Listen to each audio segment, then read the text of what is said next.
Hi hello नमस्कार. मी तुमची यूट्यूबवाली friend Vaishali स्वागत करते तुमचं टेक अभ्यासिका स्टुडिओ या यूट्यूब चॅनलवर. आज आपण अत्यंत महत्त्वाच्या पायथन फीचर्सबद्दल या व्हिडिओमध्ये पाहणार आहोत. तो म्हणजेच पायथन कंपायलर आहे की इंटरप्रेटेड लँग्वेज आहे. पायथन शिकताना तुम्हाला हमखास हा प्रश्न पडतो, पायथन कंपायलर वापरत आहे की इंटरप्रेटर. तर आज आपण समजून घेणार आहोत कंपायलर आणि इंटरप्रेटर मधला फरक आणि पायथनचं काम करण्याचं ॲक्च्युअल मेकॅनिझम. सो चला तर मग सुरुवात करूया या नॉलेज फील्ड प्रवासाला. सगळ्यात आधी आपण हाय लेवल आणि लो लेवल म्हणजे काय समजू.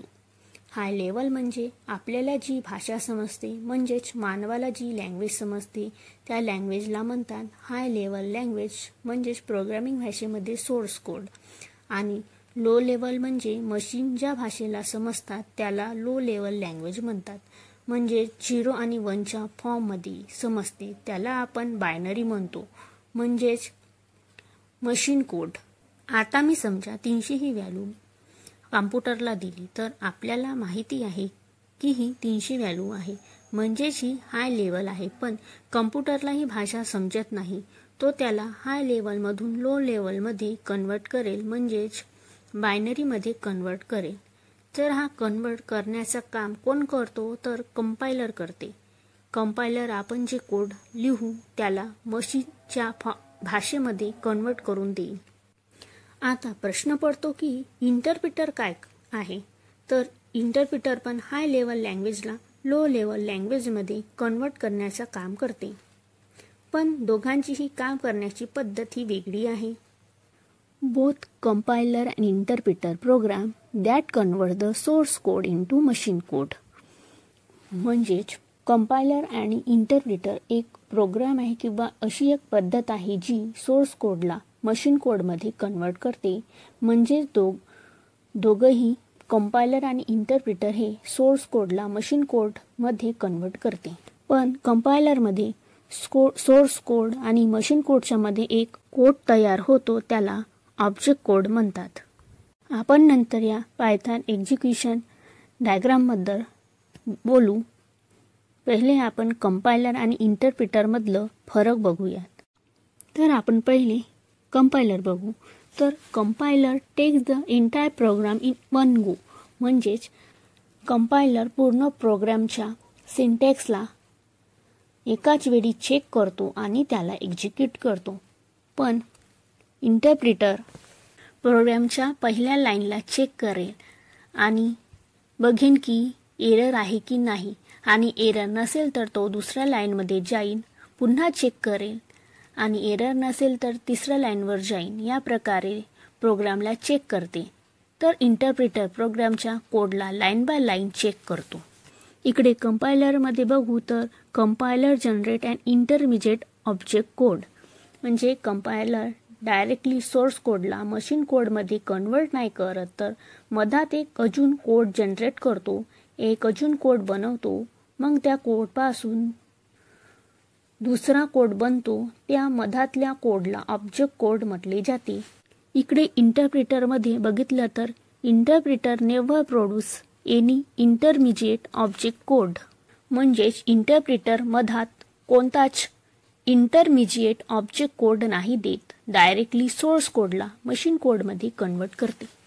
Compiler converts high level program that can be executed many times. कंपायलरने एका वेळा सिंटॅक्सला चेक करून व्हेरीफाय करून घेतलं तर त्यानंतर त्या कोडला आपण मल्टिपल टाइम रीरन करू शकतो. मल्टिपल टाइम आपल्याला त्याचं आउटपुट मिळत राहील, म्हणजेच जेवढा वेळेस प्रोग्राम रन करू तेवढ्या वेळा आउटपुट मिळत राहील. डबल प्रोग्राम किंवा कोड लिहायची गरज नाही. इकडे इंटरप्रिटरमध्ये बघितलं तर interpreter convert high level program each time it is executed, म्हणजेच इंटरप्रिटरमध्ये प्रत्येक टाइम जेवढ्या वेळा त्याला एक्झिक्यूट करून तर तो त्याला लाईन बाय लाईन चेक करेल आणि आउटपुट देईल, म्हणजेच ती प्रोसेस प्रत्येक वेळा करेल. जेवढा वेळा आपण कोडला रन करू, इंटरप्रिटर प्रत्येक वेळा त्याच्या सिंटॅक्सला चेक करेल रन करेल आणि एक्झिक्यूट करेल. हे काम तो प्रत्येक वेळा करेल, पण कंपायलरमध्ये तसं होत नाही. कंपायलरमध्ये तो काम एकाच वेळी होतो. त्यानंतर त्याला आपण मल्टिपल टाइम एक्झिक्यूट करू शकतो.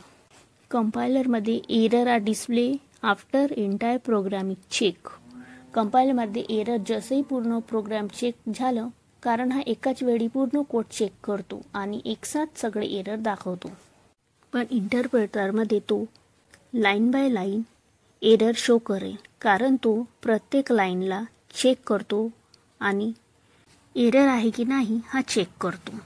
कंपायलरमध्ये हाय मेमरी रिक्वायर्डची गरज असते, तर इंटरप्रेटरमध्ये लेस मेमरी रिक्वायर्डची गरज असते. कारण इंटरप्रेटरमध्ये काम लाईन बाय लाईन होते, डायरेक्ट होते, कन्वर्ट करत जात नाही, ऑब्जेक्ट कोड मधात बनतच नाही, तर कुठे देण्याची गरजच नाही, म्हणून ते लेस मेमरी लागते. तर कंपायलर यूज लँग्वेज कोणत्या आहेत, तर सी, C++, जावा, C# आणि interpreted use programming language Python, ruby, PHP आहेत. आता आपण बघू पायथॉन ही इंटरप्रेटेड प्रोग्रामिंग लँग्वेज का बरं आहे. हे शिकण्यासाठी आपल्याला पायथॉन एक्झिक्युशन एन्व्हायरमेंट समजावं लागेल. जेव्हा पण आपण पायथॉनमध्ये कोड लिहितो, तर खरं मध्ये बॅकएंडमध्ये काय काय होते हे पहिले समजावं लागेल. पायथॉनच्या आतमध्ये सुद्धा पायथॉन कंपायलर यूज होते. तरीही ही कंपाइल्ड ऑर इंटरप्रेटेड लँग्वेज नाही, तर फक्त इंटरप्रेटेड प्रोग्रामिंग लँग्वेज आहे. तरी खाली डायग्राम दिली आहे, त्याप्रमाणे पायथॉन एक्झिक्यूट होते. तर इथे PYC म्हणजे पायथॉन कंपाइल्ड व्हर्जन, PVM म्हणजे पायथॉन व्हर्च्युअल मशीन आणि JIT म्हणजे जस्ट इन टाइम कंपायलर होते. आपण जेव्हा कोणतेही पायथॉन प्रोग्राम एक्झिक्यूट करतो, तेव्हा त्यामध्ये 2 फेज असतात. पहिली कंपायलेशन फेज आणि दुसरी एक्झिक्युशन फेज असते. तर आता आपण पहिले कंपायलेशन फेजमध्ये बघू. तर कंपायलेशन फेजमध्ये काय होते, पायथॉन कंपायलर सोर्स कोडला लाईन बाय लाईन रीड करतो, एकसाथ रीड करत नाही. परंतु इथे नावामध्ये कंपायलर आहे, पण काम हा इंटरप्रिटर जसा करतो. लाईन बाय लाईन कोड वाचतो आणि पायथॉन कंपायलर एक इंटरमिजिएट कोड बनवते, त्याला पायथॉनमध्ये बाईट कोड म्हणतात. त्यानंतर तो बाईट कोड .pyc मध्ये साठवली जाते. Since Python compiler converting the source code into byte code line by line, hence it is interpreted. म्हणजेच पायथॉन कंपायलर सोर्स कोडला बाईट कोडमध्ये लाईन बाय लाईन कन्वर्ट करते, म्हणून त्याला इंटरप्रेटेड म्हणतात.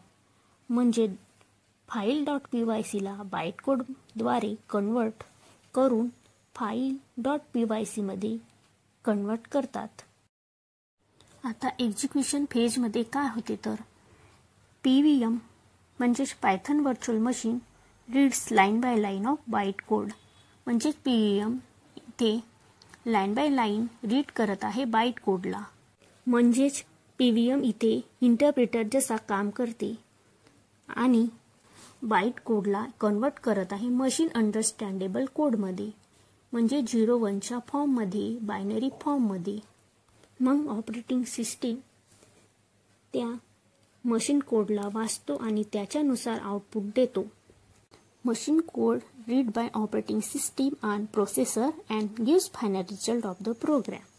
म्हणजेच कंपायलेशन फेज आणि एक्झिक्युशन फेज या दोघांमध्येही काम हा लाईन बाय लाईन होते, म्हणून याला इंटरप्रेटेड लँग्वेज म्हणतात. दोघाही फेजमध्ये कोडला लाईन बाय लाईन रीड केला जातो. यावरून समजते की या पायथॉनच्या दोन्ही फेजमध्ये, कंपायलेशन फेज असेल किंवा एक्झिक्युशन फेजमध्ये, दोघांमध्येही काम हा लाईन बाय लाईन होतो, म्हणून पायथॉन इंटरप्रेटेड लँग्वेज आहे. तर मित्रांनो, कंपायलर आणि इंटरप्रिटर यामधलं फरक आणि पायथॉनचं काम कसं होतं हे तुम्हाला नीट समजलं असेल. तर आज आपल्या पायथॉन फीचर्समधलं महत्त्वाचे फीचर्स बघितलं आहोत आणि हा पायथॉन फीचर्समधलं शेवटचं फीचर्स होतं. अशा प्रकारे आपण पायथॉनच्या एक एक करून प्रत्येक फीचर्सबद्दल डिटेलमध्ये बघितलं आहे. अशा क्लॅरिटी देणाऱ्या व्हिडिओसाठी चॅनलला सबस्क्राईब करा आणि पायथॉनच्या व्हिडिओ मराठीमध्ये म्हणजेच आपल्या मातृभाषेत शिकण्यासाठी बेल आयकॉनला क्लिक करा आणि लाईक आणि कमेंट करून सांगा अजून कोणत्या टॉपिक्सवर व्हिडिओ पाहायचे आहेत. धन्यवाद.